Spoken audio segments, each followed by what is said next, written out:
నమస్తే, welcome to our channel. నేను సౌజన్య. ఆంధ్రప్రదేశ్లో సాక్షి పేపర్ సర్క్యులేషన్ పెంచుకోవడం కోసం అని చెప్పేసి వాలంటీర్లకు ఇచ్చేటువంటి జీతాల్లో 200 ఎక్స్ట్రా ఇవ్వాలి అనేటువంటి దాన్ని జీవో ఉపసంహరించుకోవాలని చెప్పేసి ఢిల్లీ హైకోర్టు ఆదేశాలు ఇవ్వడం జరిగింది. మరి ఈ అంశానికి సంబంధించి భారతి గారు చాలా ఎమర్జెన్సీ మీటింగ్ కూడా పెట్టారని చెప్పేసి వార్తలు వస్తున్నాయి. ఇది ఎంతవరకు వాస్తవం ఏంటి? ఈ అంశానికి సంబంధించి మనతో మాట్లాడడానికి, వారి విశ్లేషణని మనతో పంచుకోవడానికి ఈరోజు మనతో పాటు ఉన్నారు సీనియర్ పొలిటికల్ అనలిస్ట్ రాజేష్ అప్పసన్ గారు ఉన్నారు. వారితో మాట్లాడదాం. అంటే ఒక న్యూస్ పేపర్ కొనడానికి గవర్నమెంట్ నుంచి జీవో రావడం అనేది ఒకటి ఆశ్చర్యకరం అయితే, సో అది అమలు కూడా అవుతుంది ఆంధ్రప్రదేశ్లో. అంటే తన సొంత పేపర్ సాక్షి పేపర్ సర్క్యులేషన్ పెంచుకోవడానికి, ప్రజల దగ్గర ఎక్కువ ఉండాలని వాళ్ళే డబ్బులు ఇచ్చి కొనిపించుకోవడం, డబ్బులన్నీ ఆ పేపర్కి సంబంధించిన ఖజానాకి మళ్లించుకోవడం అనేది ఎంతవరకు కరెక్టు? దీని మీద అట్లీస్ట్ ఇప్పటికైనా ఢిల్లీ హైకోర్టు స్పందించి ఈ జీవోని ఉపసంహరించుకోవాలని చెప్పి ఇచ్చింది. అది కొంచెం వినసొంపుగానే ఉంది. సో ఇలా జరిగింది కాబట్టి సో భారతి గారు ఎమర్జెన్సీ మీటింగ్ ఒకటి పెట్టారు అని చెప్పేసి వార్తలు వస్తున్నాయి. వీటిలో ఎంతవరకు వాస్తవం? ఇప్పుడు భారతి గారు వాళ్ళ వ్యాపార సంస్థ ప్రయోజనాలకి ముప్పు వాటిల్లుతుంది కాబట్టి ఆ వ్యాపార సంస్థకు సంబంధించిన ఎమర్జెన్సీ మీటింగ్ పెట్టారో పెట్టలేదో మనకు తెలీదు. కానీ ఒక వాస్తవం ఏంటంటే, ఈ మధ్యకాలంలో జార్ఖండ్ ముఖ్యమంత్రిగా ఉన్న హేమంత్ సోరెన్ గారిని అరెస్ట్ చేశారు. ఎందుకు అరెస్ట్ చేశారు ఆయన్ని? ఆయనే ముఖ్యమంత్రిగా ఉండి తమ కుటుంబ యాజమాన్యంలో ఉన్న కంపెనీకి మైన్స్ అలాట్ చేసుకున్నారు, అధికార దుర్వినియోగానికి పాల్పడ్డారు, అధికారాన్ని తన వ్యక్తిగత ప్రయోజనాలకు వాడుకున్నారు అని చెప్పని ఈడీ నిర్ధారించి ఆయన అరెస్ట్ చేయడం జరిగింది. ఆయన ముఖ్యమంత్రిగా రాజీనామా చేయడం జరిగింది. అంటే ముఖ్యమంత్రి పదవి ప్రజలకి సంబంధించిన ఒక కస్టోడియన్గా వ్యవహరించాలి తప్ప ఆ పదవి అధికారాన్ని అడ్డు పెట్టుకొని తమకు వ్యక్తిగత లాభం చేకూర్చుకునే పనులు చేయడానికి వీలు లేదు అని చెప్పని చట్టం చెప్తుంది. భయము, పక్షపాతము, రాగద్వేషాలకు అతీతంగా పరిపాలన చేస్తామని చెప్పని రాజ్యాంగం మీద ప్రమాణ స్వీకారం చేస్తారు.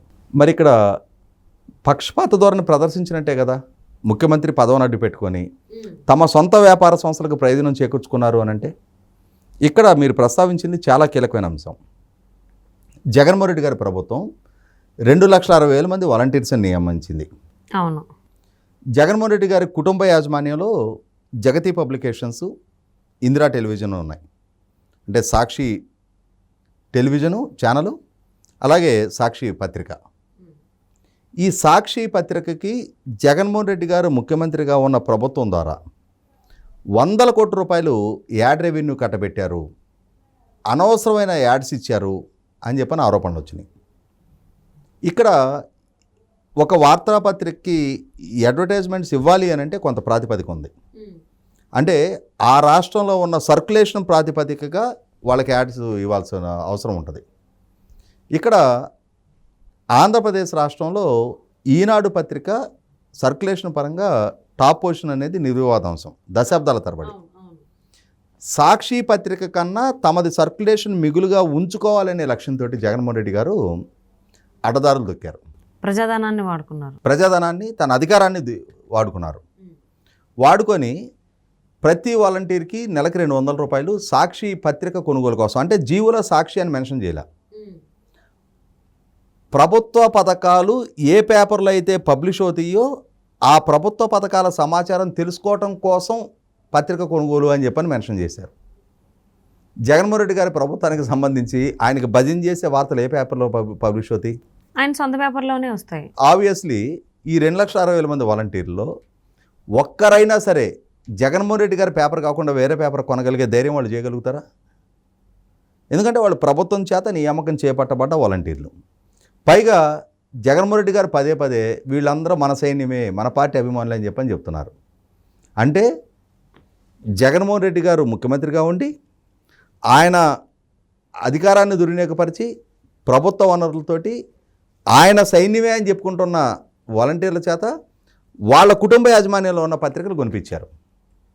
హేమంత్ సోరెన్ గారిని అరెస్ట్ చేసిన దానికంటే ఇదేం చిన్న కేసు. ఇవాళ సంవత్సరానికి 62,40,00,000 రూపాయలు ప్రజాధనాన్ని జగన్మోహన్ రెడ్డి గారి కుటుంబ యాజమాన్యంలో ఉన్న సంస్థలు కట్టబెడతా ఉన్నారు. ఈ అంశాన్ని కోర్టులో ఛాలెంజ్ చేశారు.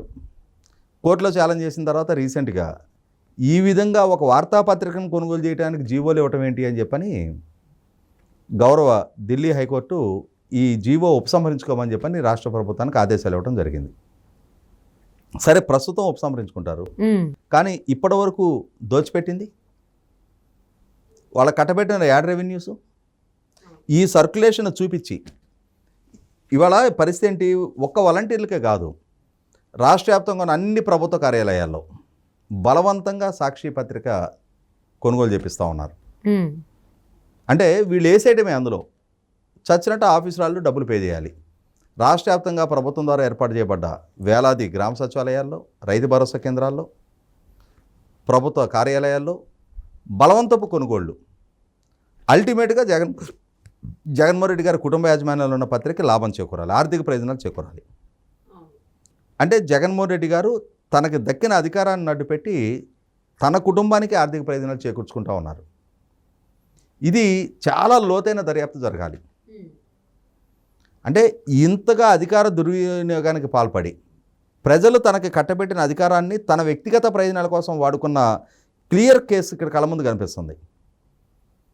హేమంత్ సోరెన్ గారిని అరెస్ట్ చేసిన కేసు లాంటి పదుల సంఖ్యలో కేసులు జగన్మోహన్ రెడ్డి గారి మీద నమోదు చేయడానికి ఆస్కారం ఉంది.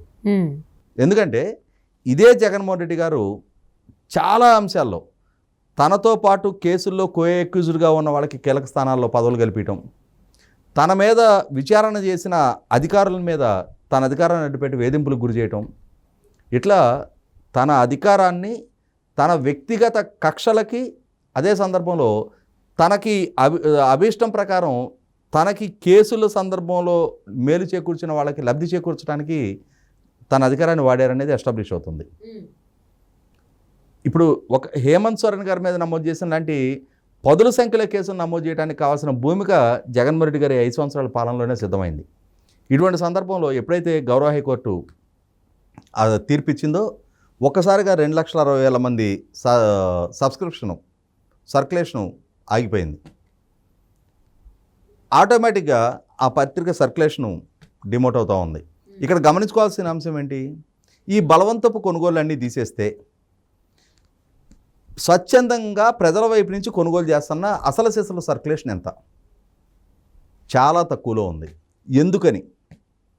ఎందుకనంటే వార్తల కన్నా కూడా జగన్మోహన్ రెడ్డి గారి ప్రత్యర్థుల మీద కట్టుకథనాలతోటి వ్యక్తిత్వానికి పాల్పడటం, జగన్మోహన్ రెడ్డి గారికి లేని ఎలివేషన్ కల్పించడం, కేవలం ఈ ప్రాతిపదిక మీదే ఆ పత్రికని నడుపుతూ ఉన్నప్పుడు వార్తల కన్నా కూడా జగన్మోహన్ రెడ్డి గారి మనసుకు నచ్చిన కథనాలు వండి వార్చడానికే ప్రయారిటీ ఇస్తున్నప్పుడు, అంటే వార్తల రిపోర్టింగ్ కన్నా కూడా జగన్మోహన్ రెడ్డి గారి రాజకీయ ఎజెండా అమలుపరచడం కోసం, ఆయన పార్టీకి పొలిటికల్ మైలేజ్ కల్పించడం కోసం, ఆయన ప్రత్యర్థుల వ్యక్తిత్వానికి పాల్పడటం కోసం ఆ పత్రికని ఒక ప్లాట్ఫామ్గా వాడుకుంటున్నప్పుడు ఏ పాఠకుడైనా కూడా కొద్ది రోజులు చదువుతాడు. అసలు సీసల వార్తలకి ప్రయారిటీ లేకుండా ప్రతి వార్తని వక్రీకరించి, గతంలో చూసాం మనం, వివేకానంద రెడ్డి గారి హత్య జరిగితే విచారణలో సిబిఐ పలానా వాళ్ళు సూతదారులు, పలానా వాళ్ళు పాతదారులు అని చెప్పని నిగ్గు తెలిసింది. కానీ జగన్మోహన్ రెడ్డి గారి పత్రిక మాత్రం ఇది నారాసుర రక్త చరిత్ర అని చెప్పని చంద్రబాబు నాయుడు గారికి ఆపాదించి కథనాలు రాయటం జరిగింది. అదే హత్య కేసుకు సంబంధించిన వాస్తవాన్ని వక్రీకరిస్తా ఒకనాడు నారాసుర రక్త చరిత్ర అని చెప్పని రాసిన పత్రిక తర్వాత రోజుల్లో డాక్టర్ సునీత గారి భర్తని అనుమానిస్తా కథనాలు రాయటం జరిగింది. వివేకానంద రెడ్డి గారి వ్యక్తిత్వాన్ని హననం చేస్తూ కథనాలు రాయటం జరిగింది. అంటే ఇట్లా నిత్యం అసత్య కథనాలతోటి ప్రజలకి తప్పుడు సమాచారాన్ని అందిస్తున్న నేపథ్యంలోనే ఆ పత్రిక విశ్వసనీయత కోల్పోయింది. ఇవాళ పాఠకుల సంఖ్య గణనీయంగా తగ్గిపోతూ ఉంది. కాబట్టి బలవంతంగా తమకున్న అధికారాన్ని అడ్డుపెట్టి బలవంతపు సర్క్యులేషన్, ప్రజాధనంతో ఆ సర్క్యులేషన్ పెంచుకుంటూ వచ్చారు ఇప్పటిదాకా. ఇప్పుడు ఆ బుడగ అంటే ఒక రకంగా ఆర్కెస్ట్రేటెడ్ సర్క్యులేషన్, అది అసలు సెసలు సర్క్యులేషన్ కాదు, ప్రజాధనంతో ఆ సర్క్యులేషన్ రప్పించారు. ఇవాళ ఆ బుడగ పగిలిపోయినట్టు అవుతుంది గౌరవ హైకోర్టు ఇచ్చిన తీర్పుతోటి. దాంతో ఆ సర్క్యులేషన్ ఒక్కసారిగా లక్షల సంఖ్యలో పడిపోతుంది. మీరు గమనించండి, మీరు ఏ మిర్చి బజ్జీలు అమ్మే షాపుల దగ్గరికి వెళ్ళినా ఆ ప్యాకింగ్కి ఇదే కనిపిస్తుంది మనకి. మీరు రోడ్డు మీద ఫ్రూట్స్ తీసుకున్నా ఎక్కడన్నా చూడు సాక్షి పేపర్లోనే కట్టిస్తారు మనకి. మిగిలిన పేపర్లు కనపడవు. అంటే అవి కిలో లెక్కన బయట అమ్మకానికి ఎక్కువ వస్తుంటాయి. ఒరిజినల్ పేపర్లే, అంటే వాడిన పేపర్లు కాదు, వాడని పేపర్లే మళ్ళీ పైగా. అంటే ఏజెంట్ల దగ్గర నుంచి రిటర్న్ వచ్చాయి. ఇటువంటి పరిస్థితుల్లో విశ్వసనీయత పోయింది అని అంటే అది ఆ యాజమాన్యం తప్పుడు సమాచారం ఇస్తుందని అర్థం. యాజమాన్యం క్రెడిబిలిటీకి సంబంధించిన వాళ్ళ క్రెడిబిలిటీ వాళ్ళ ప్రజల్లో ప్రశ్నార్థకంగా మారినప్పుడు ఆ పత్రిక విశ్వసనీయత పోద్ది. ఇవాళ రాజకీయ పార్టీ అధ్యక్షుడిగా ఉన్న జగన్మోహన్ రెడ్డి గారు, రాష్ట్ర ముఖ్యమంత్రిగా ఉన్న జగన్మోహన్ రెడ్డి గారి కుటుంబ యాజమాన్యంలో ఉన్న పత్రిక విశ్వసనీయత పోతుంది అని అంటే జగన్మోహన్ రెడ్డి గారి విశ్వసనీయత క్వశ్చన్ మార్కులో పడిపోయినట్టే లెక్క. ప్రజల్లో విశ్వసనీయత పోయినప్పుడు ఎదురయ్యే పరిస్థితులు, పరిణామాలు ఇవి.